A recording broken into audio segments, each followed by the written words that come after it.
प्रथम वर्ष तृतीय वर्ष विज्ञान के सभी विद्यार्थियों का उनकी ऑर्गेनिक केमिस्ट्री की कक्षा में स्वागत है। आज हम soap oil and detergents chapter के अंतर्गत ऑयल्स के रासायनिक गुणों के बारे में अध्ययन करेंगे। तेल और वसा दोनों के अंदर 3 एस्टर समूह उपस्थित होते हैं, अतः ये एस्टर समूह की सभी अभिक्रियाओं को देते हैं। वसा अम्ल में उपस्थित डबल बॉन्ड के कारण ये एडिशनल और ऑक्सीडेशन रिएक्शंस भी बताते हैं। तो इसकी सबसे पहली और महत्वपूर्ण रासायनिक अभिक्रिया है जल अपघटन। जल अपघटन इनका अम्लीय और क्षारीय दोनों माध्यम के अंतर्गत होता है, और जब भी इनका जल अपघटन होता है तो जल अपघटन पर ये ग्लिसरॉल और फैटी एसिड में परिवर्तित हो जाते हैं।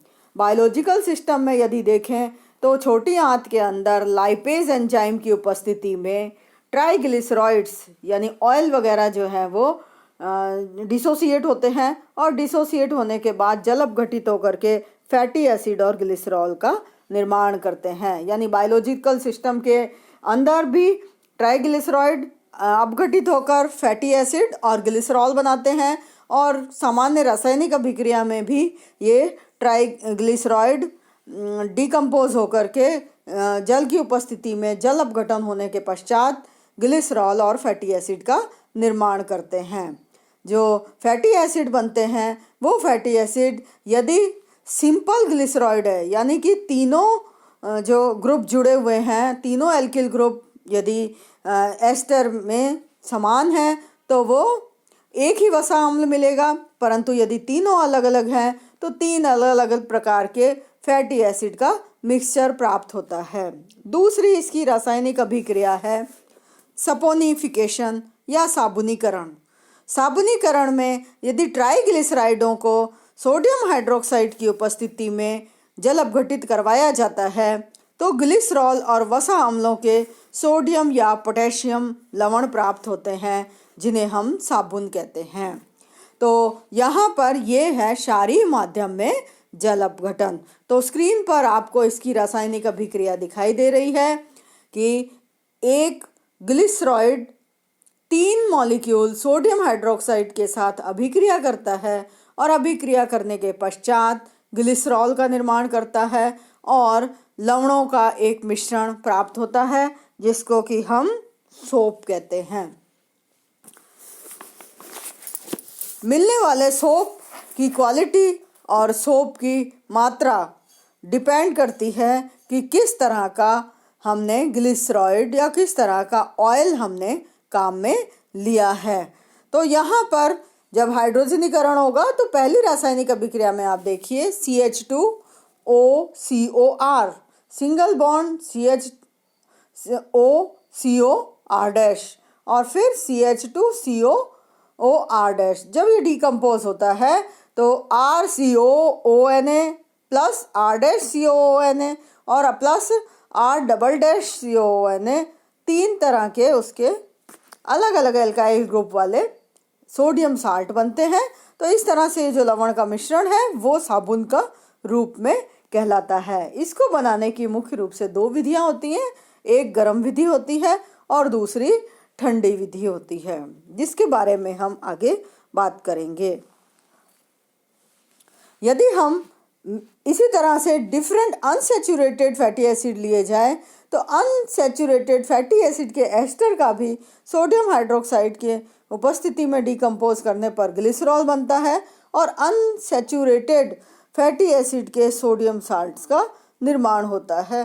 तो अलग अलग सोप, कैसी क्वालिटी का सोप बनाना है उस आधार पर हमें उसी प्रकार का फैटी एसिड का एस्टर लेना पड़ता है। अगली रासायनिक अभिक्रिया जो मुख्य रूप से ऑयल की है वो है हाइड्रोजनीकरण। हाइड्रोजनीकरण जो है प्राय अनसैचुरेटेड या असंतृप्त वसा अम्लों का, असंतृप्त जो वसा अम्ल के ग्लिसरॉइड्स हैं उनको संतृप्त ग्लिसरॉइड में परिवर्तित किया जाता है। तो इस प्रक्रिया को हम क्या कहते हैं? हाइड्रोजनीकरण की प्रक्रिया कहते हैं। और असंतृप्त ऑयल्स जो है इसमें सैचुरेटेड फैट में कन्वर्ट हो जाते हैं। अर्थात जो भी एस्टर है उस एस्टर के अंदर उपस्थित डबल बॉन्ड सिंगल बॉन्ड में कन्वर्ट हो जाते हैं और इस तरह से एक सेमी सॉलिड ग्लिसरॉइड फैट में कन्वर्ट हो जाता है।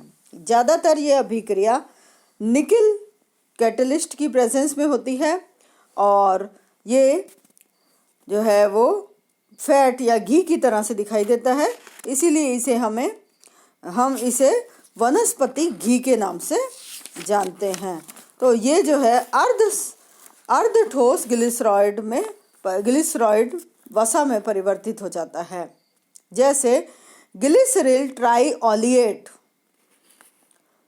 का हाइड्रोजनीकरण करने पर ग्लिसरॉल ट्राइस्टीरेट में परिवर्तित हो जाता है।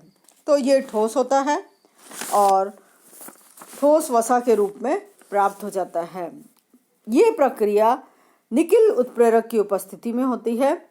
हाइड्रोजनीकरण की प्रक्रिया के द्वारा तेलों की भौतिक अवस्था में परिवर्तन होने से इसको कठोरीकरण की प्रक्रिया या हार्डनिंग ऑफ ऑयल भी कहते हैं। इस प्रक्रिया में वनस्पति तेल इसे वनस्पति जो ऑयल है उनको वनस्पति घी या मार्गेरिन में बदला जाता है।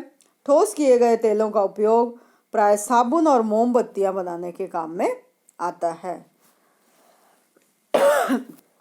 अगला है हाइड्रोजिनोलाइसिस यानी जो हमारा फैट है या ऑयल है उसको अल्कोहल में कन्वर्जन होना उसको हम क्या कहते हैं, हाइड्रोजिनोलाइसिस कहते हैं। हाइड्रोजिनोलाइसिस को हिंदी में हाइड्रोजनाशन कहते हैं। हाइड्रोजनाशन की प्रक्रिया कॉपर क्रोमाइट उत्प्रेरक की उपस्थिति में होती है, यानी in presence of copper chromite catalyst high pressure और 250 डिग्री सेंटीग्रेड पर यही फैटी एसिड का जो ग्लिसरॉइड है उसका हाइड्रोजनेशन होता है और हाइड्रोजनेशन पर ग्लिसरॉल के साथ साथ मिलने वाला जो दूसरा प्रोडक्ट है वो भी जो ऑयल का अल्कोहल प्राप्त होता है। तो इस तरह से यदि हम ग्लिसरॉल ट्राइस्टीरेट और हाइड्रोजन की अभिक्रिया करवाते हैं तो ग्लिसरॉल तथा साथ में उसके एन ऑक्टाडेकेनॉल प्राप्त होता है। एन ऑक्टाडेकेनॉल लंबी श्रृंखला का अल्कोहल है और ये लंबी श्रृंखला के अल्कोहल डिटर्जेंट बनाने के काम में आते हैं। अब हम इसकी अगली अभिक्रिया की बात करते हैं, हैलोजन का योग या एडिशन ऑफ हैलोजन। अनसैचुरेटेड ग्लिसरॉइड पर हैलोजन की सरलता से अभिक्रिया हो सकती है क्योंकि यहाँ पर क्या है, हमारे अनसैचुरेशन है और अनसैचुरेशन पर एडिशन रिएक्शन सरलता से हो जाती है। तो मर्क्यूरी क्लोराइड उत्प्रेरक की उपस्थिति में यानी in presence of mercury chloride catalyst iodine के 3 मोल इसमें कंज्यूम हो जाते हैं और कंज्यूम होकर के यहाँ पर ये 3 मोल कंज्यूम होने के बाद ये डाईआयोडो प्रोडक्ट बनाते हैं। तो इस तरह से एक डबल बॉन्ड टूटता है और 2 आयोडीन के मॉलिक्यूल 2 कार्बन के बीच में जुड़ जाते हैं। तो जो ऑयल है उसमें एक ऑयल के मॉलिक्यूल पर 6 आयोडीन के मॉलिक्यूल जुड़ सकते हैं। तो कितनी आयोडीन खर्च होगी वो उस अनसैचुरेटेड फैट के में उपस्थित डबल बॉन्ड की संख्या के समानुपाती होती है। अतः वसा और अम्लों में उपस्थित द्विबंधों की संख्या को यानी डबल बॉन्ड के नंबर को काउंट करने के लिए ये सबसे अच्छी विधि है। यानी मर्क्यूरी क्लोराइड कैटलिस्ट की प्रेजेंस में आयोडीन के कितने मोल खर्च हो रहे हैं उससे हम नंबर ऑफ अनसैचुरेशन उस फैटी एसिड के ग्लिसरॉइड की निकाल सकते हैं। अगली रासायनिक अभिक्रिया जो इसके अंदर होती है वो है ऑक्सीकरण एंड पॉलीमराइजेशन। इसको हम ड्राइंग ऑफ ऑयल भी कहते हैं या तेलों का शुष्कन की अभिक्रिया भी कहते हैं। असंतृप्त ग्लिसरॉइड्स की प्रेजेंस में डबल बॉन्ड कार्बन से जुड़ा हुआ मैथिलीन ग्रुप, इसको हम एक्टिव मैथिलीन ग्रुप कह सकते हैं, और ये अत्यंत सक्रिय होता है। और इसके सक्रिय होने के कारण से असंतृप्त ग्लिसरॉइड्स वसा अम्ल, लिनोलिक अम्ल के CH2 समूह की वायु की ऑक्सीजन से क्रिया होती है और हाइड्रोजन परऑक्साइड बन जाता है। ये हाइड्रोजन परऑक्सी समूह ग्लिसरॉइड के अणुओं में अपरिवर्तित CH2 समूह से अभिक्रिया करता है और एक परऑक्साइड लिंकेज का काम कर लेता है। ये परऑक्साइड लिंकेज आगे वापस जुड़ता जाता है और इस तरह से बहुत सारे ग्लिसरॉइड के बहुत असंतृप्त यानी पॉली अनसैचुरेटेड ग्लिसरॉइड पॉलीमराइज हो जाता है और पॉलीमराइज होकर के एक बड़ा सा जाल बना लेता है और इसमें अनेक इकाइयाँ एक दूसरे के साथ जुड़ जाती हैं और ये जाल एयर के कांटेक्ट में आने पर एक शुष्क, मजबूत और टिकाऊ परत का निर्माण करता है। तो एक्टिव मैथिलीन ग्रुप जहाँ पर भी एस्टर ग्रुप के साथ बीटा गामा या अल्फा बीटा पोजीशन पर जब ये CH2 ग्रुप उपस्थित होता है सक्रिय मैथिलीन समूह, तो वहाँ पर वायु की ऑक्सीजन के साथ अभिक्रिया होकर परऑक्साइड लिंक बनता है और परऑक्साइड लिंक आगे पॉलीमर का एक जाल बनाने के काम में आ जाता है।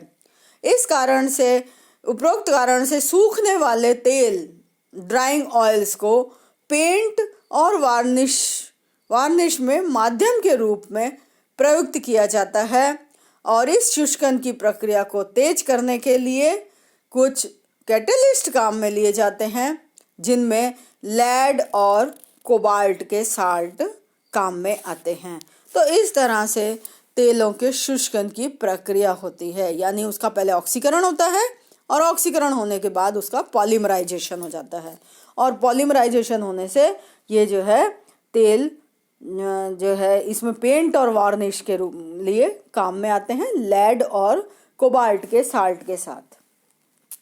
अगला जो रहते हैं वो है रेंसिडिटी या विकृत गंधिता, यानी जल अपघटन ऑक्सीकरण। यानी जब ये डिकम्पोज होते हैं तो डिकम्पोज होने के बाद ऑक्सीडाइज हो जाते हैं और ऑक्सीडाइज होने के बाद इनमें एक गंदी गंध आने लग जाती है। कभी भी आप देखिए पुराने तेल का पीपा होगा या पुराना तेल पड़ा हुआ होगा, नीचे बैठा हुआ होता है, चिपचिपा सा हो जाता है और उसमें गंध आने लग जाती है। इसको हम रेंसिडिटी कहते हैं। ये इसलिए होता है कि इनका ऑक्सीडेशन हो जाता है। इस अवस्था में ये कहा जाता है कि तेल विकृत गंधी हो गए या उनमें रेंसिडिटी उत्पन्न हो गई। इस प्रक्रिया में ट्राइग्लिसरॉइड के एस्टर बंध का जल अपघटन एवं द्विबंधों का ऑक्सीकरण हो जाता है। तो जो डबल बॉन्ड है वो क्या हो जाते हैं, ऑक्सीडाइज हो जाते हैं और डबल बॉन्ड ऑक्सीडाइज होने के कारण से एस्टर ग्रुप हाइड्रोलाइज हो जाता है और डबल बॉन्ड ऑक्सीडाइज हो जाते हैं और इन सब दोनों प्रक्रिया का ये परिणाम हो जाता है कि वो अणु क्लीव हो जाता है, टूट जाता है, उसकी जो एस्टर वाला बॉन्ड है वो डिसोसिएट हो जाता है और उस प्रक्रिया में वो उससे निम्न अणुभार वाले अम्ल बना देते हैं और ये अम्ल वाष्पशील होने के कारण फैट और ऑयल में गंदी गंध उत्पन्न कर देते हैं। तो इसका एग्जाम्पल हम लेते हैं, जैसे गुनगुने ताप वाली परिस्थितियों में मक्खन के ग्लिसरॉइडों का जल अपघटन होने से दुर्गंध युक्त butyric acid, caproic acid, caprylic acid और कैप्रिक एसिड बनते हैं। वायु में उपस्थित कुछ माइक्रो ऑर्गेनिज्म में इसके अलावा एंजाइम लाइपेज बायोलॉजिकल सिस्टम के अंदर ये भी जल अपघटन की प्रक्रिया को उत्प्रेरित करता है और इसी कारण से मक्खन को फ्रिज में रखकर इस प्रक्रिया को रोका जा सकता है। तो अनसैचुरेटेड जितने भी फैट हैं, फैट युक्त वसा है या अम्ल हैं, ये वसा और अम्ल तेलों में जल अपघटन के पश्चात जो डबल बॉन्ड है उनके ऑक्सीकृत होने से छोटी श्रृंखला वाले दुर्गंध युक्त एल्डिहाइड और अम्ल बनाते हैं। जैसे एग्जाम्पल लेते हैं हम ओलिक एसिड का। ओलिक एसिड वायु में ऑक्सीडाइज होकर के पेलार्गोनिक एसिड और एजेलिक एसिड बनाता है।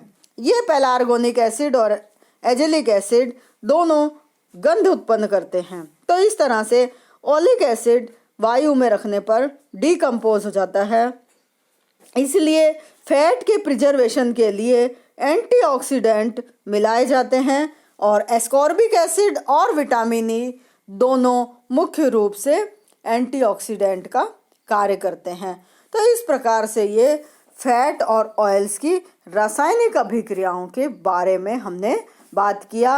अब हम अगले टर्न पे वसा और तेलों के विश्लेषण के बारे में और इसके अलावा सोप एंड डिटर्जेंट के बारे में अध्ययन करेंगे। धन्यवाद।